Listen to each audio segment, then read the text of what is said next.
Hello, welcome back to On The Go. It's great to have you again to another episode of this podcast. We're going to be talking about different topics, some touching topics definitely, in case of Dele Alli, Benjamin Mendy, and also some of the transfer businesses. But let's first of all get into the transfer businesses. We have Tonali that's gone to Newcastle for a record deal. Yeah. We also have Mason Mount going to Manchester United, and also some couple of deals definitely. Outgoings like Fabinho and potential Ederson leaving Liverpool, and also Arsenal, as we spoke about in our last episode regarding Timber, and we've seen it confirmed now. What's your take on the transfer for, most importantly, Tonali and Mount?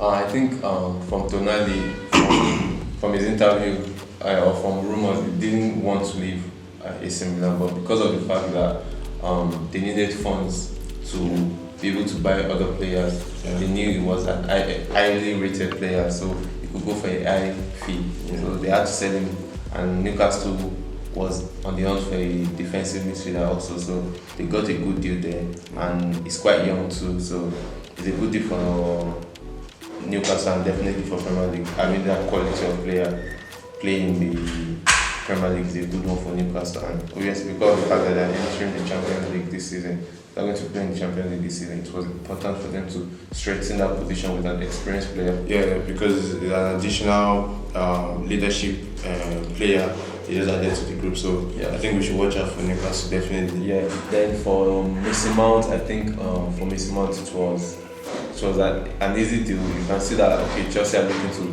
to sell enough players as they can. So Mason Mount was just one of those players whereby last season was injured and he didn't perform to his potential, because throughout these seasons, 2 seasons ago, 3 seasons ago, when Chelsea has been up and down, you could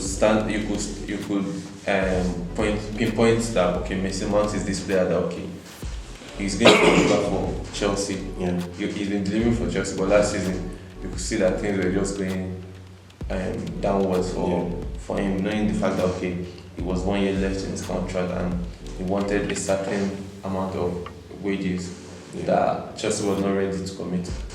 So he made the move to Manchester United, and I think with the way Ten Hag wants to play, I think it's a good sign, an additional sign. I think you'll see him along with Casemiro and Bruno Fernandes, because knowing Eriksen's health issues and obviously his age, you can obviously understand where Mount comes straight into the team, and given the number 1 7 years he makes, he's an important player in the plan for every time. Definitely, and also there's a rumor of Onana deal being closed. We don't know how close it is as at this recording of this video. So Onana, what do you think he can bring into Manchester? I know I've watched him a lot. I think he was linked with Arsenal a few years ago, before he got Ramsdale. So I know how capable he is in terms of playing out from the back. But I think I saw some clips and some pundit talking about it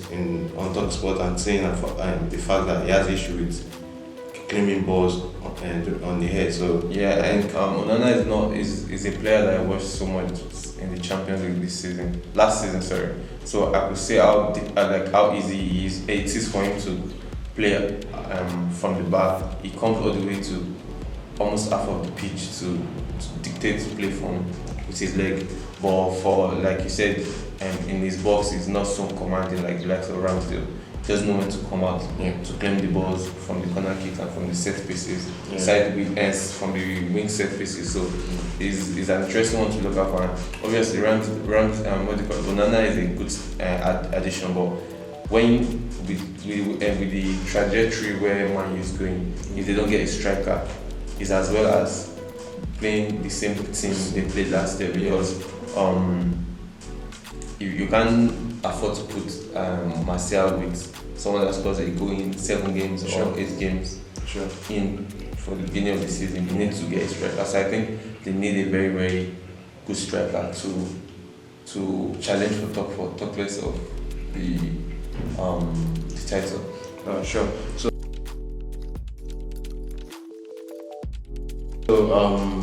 let's talk about Arsenal's. Okay, we have Paul Torres has gone into for a record fee also to Aston Villa. What's your take on Paul Torres? Paul Torres is a very, very interesting transfer.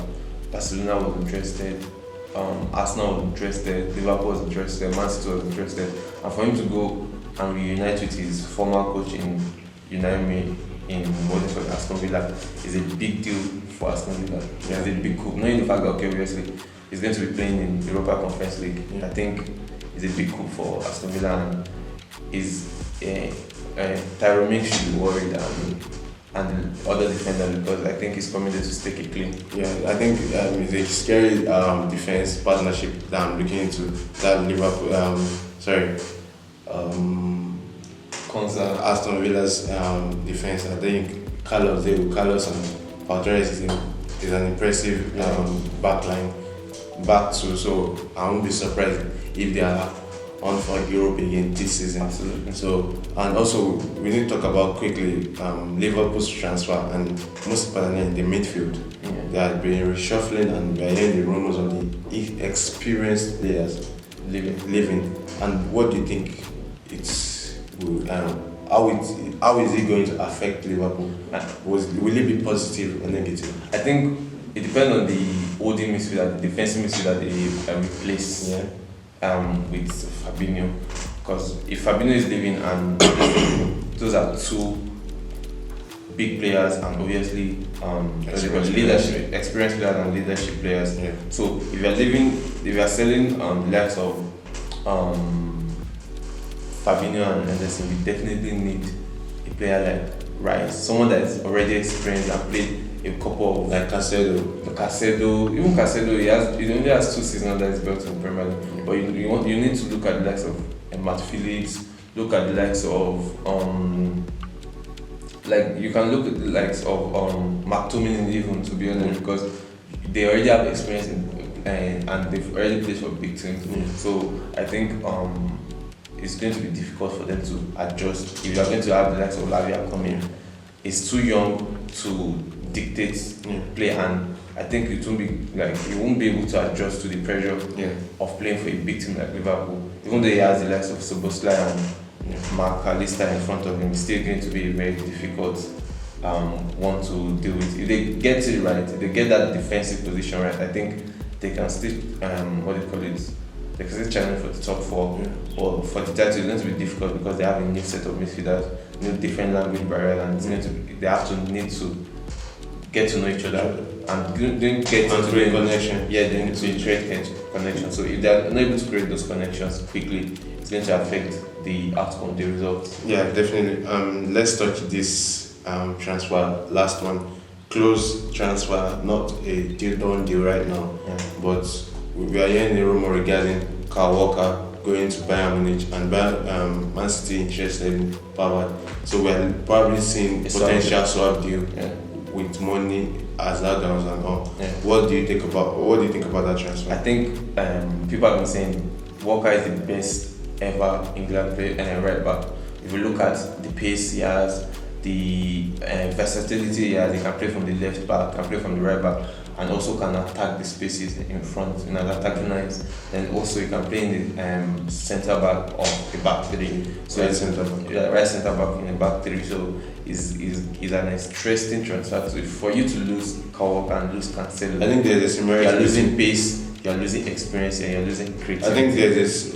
We have Pavard that has experience, so that's won the World Cup. And there's a similarity in them because Pavard he's not as spacey as Walker, but he's more he knows how to play that inverted role because he has that quality as a centre back and also as a right back. So I don't see a lot of defensive stability changing, but more of issues going forward. I think stability wise, Pavard has issues. I think stability from the back defensively, I think is going to affect them because teams like Liverpool, Arsenal will be licking their lips saying Pavard is the one facing me this next season. Not Walker, not Cancelo, because Cancelo can create from anywhere. And Pavard cannot create as much as Cancelo, and is not as defensive as Walker.